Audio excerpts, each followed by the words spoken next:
멋져. 서로 한번 축복해 주실래요? 당신 멋져. 예. 여러분 요즘에 이제 결혼 시즌이잖아요. 우리 부모님들의 간절한 기도 제목이 있다면 하나님 우리 귀한 아들 딸들이 좋은 짝 만나서 결혼하게 해주세요. 그 기도 제목이 참 많습니다. 그 기도 하나님께서 들으셔서 좋은 믿음 있는 사위 여러분 가정에 들어오시기를 바라고 정말 믿음 있는 며느리의 딸처럼 맞이할 수 있게 되기를 바랍니다. 그 기도 좀 볼 때마다 늘 하나님 앞에 간절히 기도합니다. 왜냐하면 저희 집도 아들하고 딸이 있는데 간다는 이야기를 아직 안 합니다. 그래서 이제 어느 정도 나이가 차고 그래서 이렇게 보면 눈치밖에 볼 게 없더라고요. 빨리 갔으면 좋겠는데 이제 떨어져 사니까 더 저나 집사람이 마찬가지 마음을 가지고 있는데 그 속으로 어떻게 알겠어요? 그래서 이제 기도하면서 그럽니다. 하나님이 책임져 주세요. 무책임한 말이 아니라 그거밖에 할 게 없더라고요. 그래서 하나님의 때가 돼서 하나님의 역사하심으로 하나님이 도와주시기를 바라는 이제 그런 모습으로 기도하고 있습니다. 사실은 이제 작년에 가서 양쪽 교제하고 있는 부모님들을 다 만났는데 지난번 말씀드린 것처럼 저희 집은 완전히 국제적입니다. 아들은 중국 아이하고 교제를 하고 있고 딸은 필리핀 남자하고 교제하고 있고 그리고 진의 아버지 엄마는 한국 사람이고 어쨌든 아, 이제 결혼 이제 시즌이 되면 여러분 결혼 잔치에는 세 가지 요소가 있어야 결혼 잔치가 풍성하게 이루어질 수 있잖아요. 첫째는 사람이 많아야 돼요. 여러분 그렇죠? 그래서 오늘 성경에도 많은 사람들이 이렇게 초청을 하잖아요. 하는데 유대인들의 이 결혼식 초청은 좀 우리하고 좀 다릅니다. 먼저 구두로 쭉 약속을 받아요. 오겠느냐? 그러면 구두 약속을 받은 다음에 잔치가 다 배설이 된 다음에 구체적으로 사람을 보내서 이제는 초청을 합니다. 1차적으로 구두 초청해서 가겠다. 그렇게 약속한 사람들이 가서 이제는 모시고 오는 거예요. 이제 오늘 성경이 이제 그런 내용들이 기록이 되어져 있잖아요. 그래서 여러분 이 결혼식 잔치에는 사람이 많아야 축복이다. 그 생각은 우리도 마찬가지고 유대인들도 마찬가지입니다. 그래서 어떻게 해서든지 많은 분들이 와서 그 결혼 잔치를 축하하고 함께 즐길 수 있도록 이제 그런 풍습을 가지고 있다 이 말이죠. 오늘 성경에서도 이제 그래서 많은 사람들이 오겠다 약속을 해서 크게 잔치를 준비하고 구체적으로 사람을 부르서 이제는 됐으니까 오세요. 근데 그 잔치 준비는 누가 했는가? 손님들이 했을까요? 손님이 했을까요? 주인이 했을까요? 주인이 했어요. 오늘 여기 결혼식 잔치의 주인은 누구냐면 임금으로 표현이 되어져 있습니다. 여러분 그러면 임금은 누구일까? 왕은 누구일까? 왕 중에 왕이 누구죠? 예수님이에요. 마태는 예수님에 대한 이해가 아주 다른 모습으로 예수님에 대한 이해를 하면서 복음서를 썼거든요. 그래서 마태서에서 만나는 예수님은 왕 중 왕입니다. 그래서 임금으로 표현되어져 있는 이분은 누구냐면 예수님을 의미하고 있거든요. 그 잔치상의 준비는 누가 했는가? 주님이 하셨어요. 여러분 교회라고 한 거룩한 공동체의 잔치상 준비를 누가 하는가? 예수님이 하세요. 예배라고 하는 잔치상의 준비를 누가 준비하시는가? 예수님이 하셔요. 그러니까 모든 것은 준비는 주님이 하셔요. 우리는 와서 먹고 즐기고 은혜 받고 하나님의 복을 받고 하나님의 역사하심 속에 우리가 함께 참여하고 그거예요. 우리가 준비하는 게 아닙니다. 그래서 이제 시간에 떠서 오라. 그러니까 사람들이 이 핑계 저 핑계 대면서 오지를 않고 있잖아요. 여기 보시면은 5절에 보시면 핑계를 댑니다. 첫째, 그들이 어떻게 하죠? 돌아보지도 않았다. 그 여기는 관심조차도 없었단 말이죠. 여러분 예배라고 하는 이 잔치에 관심 없는 사람 참 많습니다. 새벽마다 이루어지는 이 거룩한 예배의 잔치, 여기 하나님이 계속 우리를 초청하시거든요. 근데 관심이 없는 사람이 참 많다 그 말이에요. 영어로 보면 그렇게 돼 있어요. Pay no attention. Attention이라고 하는 것은 주의, 집중이라는 말이거든요. Pay라고 하는 것은 거기에 기울인다 그 말인데 전혀 거기에 관심도 주의도 기울이지 않는다 그 말이에요. 그 다음에 두 번째 핑계대는 여기 또한 사람들을 볼 수 있는데 5절에 한 사람은 어디로 가요? 자기 밭으로. 한 사람 어디로 가요? 자기 사업하러 가고. 그러니까 현실이 잔치 가는 것보다도 현실이 더 중요하다 그거예요. 먹고 사는 문제가 지금 급한데 무슨 놈의 거기 가서 잔치 자리에 참여하겠는가? 이제 그런 생각을 가지고 여기에 참여하지 않고 있다고 하는 것이죠. 그래서 여러분, 잔치상에는 사람들이 많아야 축복이에요. 참 묘합니다. 설교자로서 예배 딱 드릴 때 사람들이 꽉 차잖아요. 그러면 설교도 더 잘 돼요. 참 묘해요. 그럼 사람이 조금은 설교가 안 되느냐? 설교는 되기는 되는데 조금 맥이 빠진다 그 말이에요. 여러분 생각해 보세요. 여기 한 900석 정도 드는 것으로 알고 있는데 900석 저는 이 본당에 9명만 앉아서 예배 드릴 때 하고 900석의 자리에 꽉 차서 예배 드릴 때 하고 어느 때 더 신바람이 날 것 같아요? 그러면 어떻게 해야 900석이 채워져요? 가만히 있으면 채워지죠? 그 차목사 당신이 알아서 채워. 나 혼자 오기도 바빠 죽겠는데 그렇게 하면 채워져요? 그거 어떻게 하면 채워져? 크게 대답 한번 해보세요. 어떻게 해야 채워져요? 대답은 여러분이 알고 있는 거예요. 따라서 하세요. 애를 낳든지 전도하든지. 그러니까 여기에 꽉 채울 수 있는 방법은 아주 딱 하나의 방법이 있거든요. 한 사람만 책임지면 내일 새벽에 어떻게 될 것 같아요? 따블이지. 그러니까 참 묘해요. 잔치의 자리는 사람이 많아야 좋은 거예요. 사람이 많아요. 영적인 잔치도 그러고 세상적인 잔치도 그러고. 여러분들의 자녀들의 혼인잔치에 많은 분들이 오셔서 축하하고 축복해 줄 수 있기를 바랍니다. 그리고 좋은 일은 서로 같이, 슬픈 일도 같이, 그래야 이게 슬픈 일은 반토막 나고 좋은 일은 곱으로 드러나고 그럴 수 있는 것이거든요. 그러니까 사람은 뿌린 대로 거두게 돼 있어요. 그러니까 슬픈 일에 대한 소식을 들으면 부지런히 가서 이렇게 위로해 주고 뿌려주세요. 또 좋은 일이 있으면 가서 또 나도 뿌려놓으면 사람은요 내일 일을 모르고 살아요. 그러니까 나 한 사람만 생각하고 외롭게 살지 말고 어려운 사람이 좋은 일이 있으면 같이 참여하고 힘든 일이 있어도 같이 위로해 주고 그렇게 할 수 있게 되기를 바랍니다. 그래서 이 사람들이 오지를 않아요. 그래서 여기에 임금이 화가 났어요. 그래서 안 되겠다 싶어가지고 여기저기 사람들은 막 이렇게 끌어모으는데 어느 정도 여기 지금 보면은 9절에 보실까요?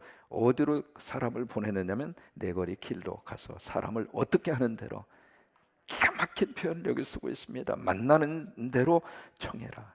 10절에 종들이 길에 나가서 악한 자나 선한 자나 어떻게 두 번이나 그게 기록이 되어 있잖아요. 악한 사람이든 선한 사람이든 구별하지 않고. 여러분 예배라고 하는 이 잔치는 악한 사람이든 선한 사람이든 누구든지 다 하나님이 초청하세요. 깨끗한 사람, 그렇지 않는 사람, 그렇지 않아요. 어떤 사람이든지 하나님은 만나는 대로 다 예배의 잔치에 하나님의 귀한 초청을 받고 오기를 원하신단 말이죠. 누구든지 다 올 수 있도록. 두 번째, 여러분 잔치가 혼인 잔치가 즐거우려면 뭐가 있어야 되느냐면 흥이 있어야 돼. 결혼식 잔치 가면 흥이 있잖아요. 요즘에는 신랑이 노래 부르는 것이 대세예요. 지난주에 결혼식은 뭐 신랑이 댄스까지 하더라고요.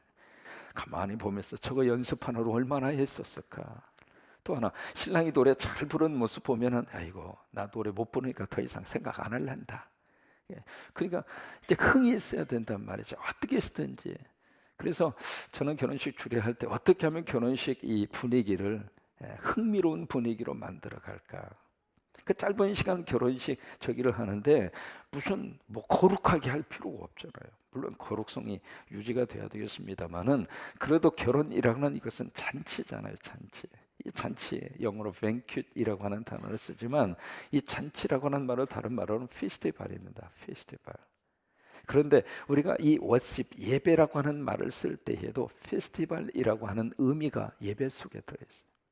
예배는 잔치입니다. 하나님 앞에서 정말 하나님이 배설하신 너무 좋은 잔치의 자리에 참여하는 게 예배입니다. 여기에 성령님이 계시고 하나님이 준비한 놀라운 역사가 있고 그래서 이 잔치거든요. 이 잔치인데 남의 잔치상에 참여해가지고 거기서 인상 팍 쓰면서 있으면 잔치 분위기하고 맞아요, 틀려요? 틀리단 말이에요. 그래서 예배 속에 흥이 있어야 좋아요. 예배 속에 웃음이 터져 나와야 축복이고, 그래서 흑인들을 보면은 참 느끼는 게 많습니다. 그분들 찬양할 때 그냥 가만히 앉아서 이렇게 그렇게 찬양하지 않아요. 온 몸으로 찬양합니다. 몸으로. 근데 그것이 성서적으로 참 맞겠구나, 그 생각이 드는 거예요. 흥이 있어요. 흥이 있어요. 어느 분이 한국 교회를 쭉 예배 분위기를 진단을 하기를 이렇게 진단을 했습니다. 한국 교회 성도는 골고다 언덕의 십자가 영성에 머물러 있다.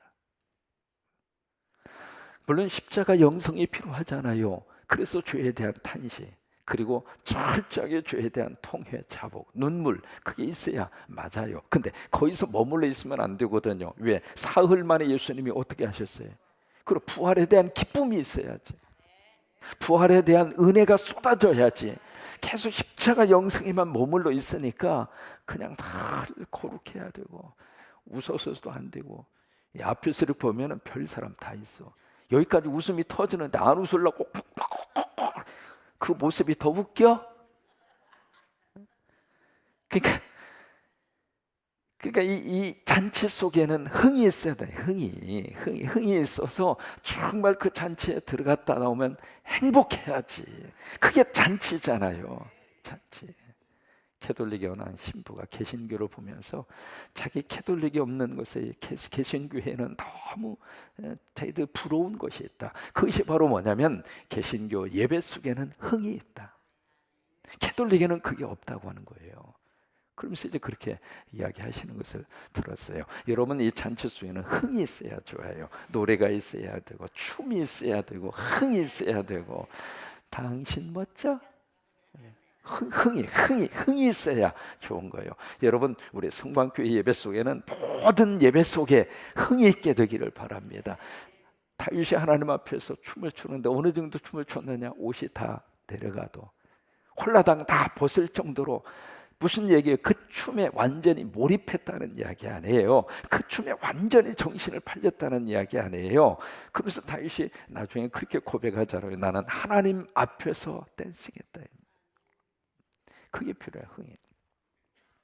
세 번째로, 잔치에는 뭐가 있어야 되는가? 먹거리가 있어야 돼요. 여러분, 그렇잖아요. 먹거리가 있어야. 그래서 이제 이 잔치. 그래서 되게 이렇게 한국에 와서 보니까 다 거의 뷔페 스타일로 하시더라고요. 저는 결혼식 끝나고 딱 한 것이 국수 먹고 끝났어요. 이제 국수 먹고 끝났는데, 물론 그 당시에 무슨 전도사들이 경제적인 여유도 없었겠고 그런 면도 있습니다만은, 어쨌든 국수는 그냥 손님이 오는 대로 그냥 담갔다가 풀어서 내놓으면 되잖아요. 목사님, 가장 어려운 게 국수예요. 그렇게 이야기도 하시겠습니다만은, 어쨌든 잔치에는 먹을 게 많아요. 먹을 게 풍성해야 축복이란 말이죠. 그래서 오늘 여기서도 임금님이 이 잔치, 아들을 위한 혼인 잔치를 배설을 하는데 풍성하게 그렇게 준비를 하셨어요. 여러분, 하나님의 예배의 자리에 오면은 부족하지 않습니다. 성령님이 준비한 먹거리는 풍성합니다. 오실 때마다 풍성하게 잡수시고, 그 어떻게 먹느냐? 영적으로 아멘으로 먹는 거예요. 아멘으로 먹고, 그래서 마음속에 뭔가 부딪혀오는 말씀에 대한 반응으로 그렇게 먹고 나면 행복한 거예요. 그러니까 아버지가 우리를 위해서 준비한 이 먹거리는 항상 풍성해요.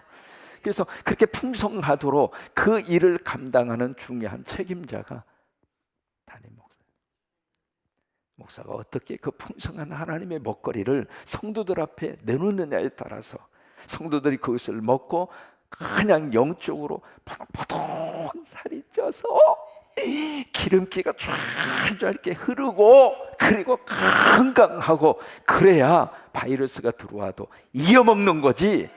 이게 못 먹어서 영양분이 비실비실하면 2단이고 3단이고 바이러스가 들어오면 픽픽픽 쓰러지는 거예요. 여러분, 여기 말씀의 잔치 속에 먹거리가 풍성한데 뭐하러 따로 가서 몰래 성경 공부를 하고 있어요?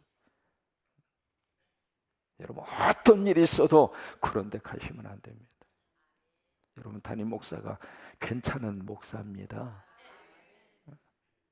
그렇잖아요. 제대로 공부도 할 만큼 했고 한국에서도 하고 미국에서도 대학원을 두 개밖에 안 했어요, 저는. 그리고 이민교회 목회 20년의 경험을 가진 목사님 별로 그렇게 많지가 않아요. 여러분의 담임 목사 괜찮아요. 근데 자기 담임 목사 놓고 어디 가서 무슨 성경 공부를 거의를 하겠다고. 그런 저희가 딱 보이면 꼭 와서 잠깐 기다리라고 0210-7270-1338로 내가 전화해서 물어보고 하겠다고. 그러니까 어떤 죄가 있더라도 가지고 담임 목사에게 와서 궁금하면, 그러면 같이 씨름하면서 같이 한번 들여다보면서. 왜요? 그래도 제가 이 분야의 전문가 아닙니까? 그래, 전문가에게 맡겨야지. 그래, 안 그래요? 장로님, 우리 택시 운행하실 때 손님이 딱 타셨는데 그 양반이 운전을 40년을 했대요. 딱 타는 순간 조금 비키세요, 제가 운전할게요. 그런 사람 봤어요, 안 봤어요? 장로님 보셨어요? 못 봤지? 왜? 그 차에 대한 주인은 장로님이요. 그러면 그 차에 대한 운행의 전문가는 누구요? 장로님이라고.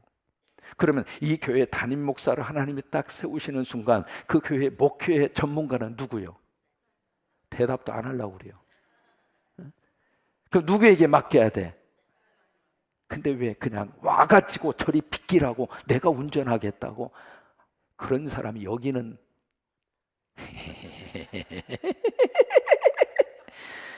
이민교회는 왜 이렇게 많은지 말이지. 그러면 안 돼. 그러니까 이 분야에 보세요. 성경만 가지고 먹고 사는 사람이 목사잖아. 목사는 이것만 들고 가면 굶을 일은 없어요. 세계 어디를 가든지. 참, 그래서 하나님 고마워. 이거 가지고 먹고 살게 만들어 주셨잖아요. 이 분야의 전문가잖아요. 그럼 전문가에게 맡겨야지. 그 좀 몇 마디 들은 것 가지고 막 이렇게 이야기하고 막 그런. 이렇게 가만히 보면은요, 성서적으로 지금 제대로 해석을 못하고 제대로 파악을 못하고 하는 말이 의외로 많아요. 그리고 자기가 마치 전문가인 것처럼 그렇게 막 고집을 피우고 그쪽으로 막 가려고 그러니까 문제가 생기고 그 틈바구니에 이상한 것들이 막 치고 들어오고. 그래서 조금만 성서적으로 바르게 판단하고 해석을 해도 분명한 분별이 되고 판단이 될 수 있는 일임에도 불구하고 그냥 쏙쏙 넘어가서 가정 속에 우환이 생기고 부부지간에 문제가 생기고 그런 경우들이 너무 많단 말이에요. 그래서 하나님이 이 혼인잔치의 풍성한 먹거리를 누구를 통해서 하나님의 제공을 하시는가? 하나님의 세우신 주의 종을 통해서. 그래서 주의 종은 그 먹거리가 잘 이렇게 풍성하게 차려지도록 끊임없이 연구하고 끊임없이 책을 보고. 왜요? 목사가 독서하지 않으면 교인들의 영적 수준이 거기서 머물러 버려요. 그래서 여러분, 목사는요, 할 수 있으면 많은 곳을 볼 수 있도록 해야 여러분이 덕이에요. 여러분이 그대로 복을 받는 거예요. 담임 목사가 어디 이렇게 기회가 있는 대로 이런저런 것을 보기도 하고, 그리고 책도 읽고 시간을 주어서 그렇게 해서 뭔가 풍성한, 저희가 이렇게 양념도 좀 많이 준비하고, 그리고 재료도 좀 좋은 것을 갖다가 버무르고, 그 다음에 뒤집고, 그 다음에 소금도 적당히 치고, 그렇게 해서 맛깔 쏘는 음식을 제공할 수 있도록 그렇게 해야 그 음식을 성도들이 먹고 행복한 거예요. 근데 그 준비할 시간을 안 줘. 시간을 안 주고 막 바쁘게 저기 하다 보면 제대로 된 반찬이 나오겠어요? 안 나오죠. 안 나와. 그래서 그런 게 중요한 거예요.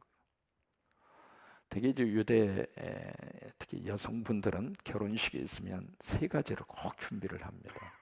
준비를 하는데 그 중에 이제 기름을 먼저 준비를 합니다. 기름을 약 한 300근 정도 준비를 합니다. 왜냐하면 유대인들의 결혼식은 저녁에 시작을 해요. 낮에는 하도 더워가지고 뭘 못해요. 그래서 기후 때문에 저녁에 하는 거예요. 그래서 저녁에 그 전통이 결혼식에 지금 어떤 모습으로 지금 우리 안에 들어와 있느냐면 촛불을 켜는 거 있잖아요. 그 촛불의 의미 중에 하나가 저녁에 하니까 촛불을 켜는 거예요. 근데 그 의미를 가지고 우리가 결혼식에 촛불을 양가에서 이렇게 켜주는 거거든요. 그게 이제 나와 있는 것 중에 하나입니다. 이게 저녁부터 시작을 해서 이제 결혼식이 이루어지기 때문에 기름이 약 한 300근 정도가 필요해요. 그래서 이제 기름이 필요하고, 두 번째는 애물, 금을 준비합니다. 되게 이제 금으로 하잖아요, 금으로. 그래서 여자는 남자에게 반지를 끼워주고, 남자는 여자에게 금 팔찌하고 금 목걸이를 줍니다. 남자는. 그래서 이제 금을 예물로 그렇게 준비를 해요. 세 번째 준비하는 것이 바로 뭐냐면 애복입니다. 여자분들은 세마포 애복을 준비합니다. 세마포. 그 세마포 애복이 우리 속으로 지금 어떻게 문화화됐느냐면 하얀 웨딩 드레스로 바뀌어진 거예요. 우리가 하얀색 웨딩 드레스를 입잖아요. 그게 세마포 애복입니다. 유태인들의 전. 그래서 기독교적인 이 문화가 결혼식 속에 그대로 배어져 들어온 거예요. 이 결혼식 문화 속에.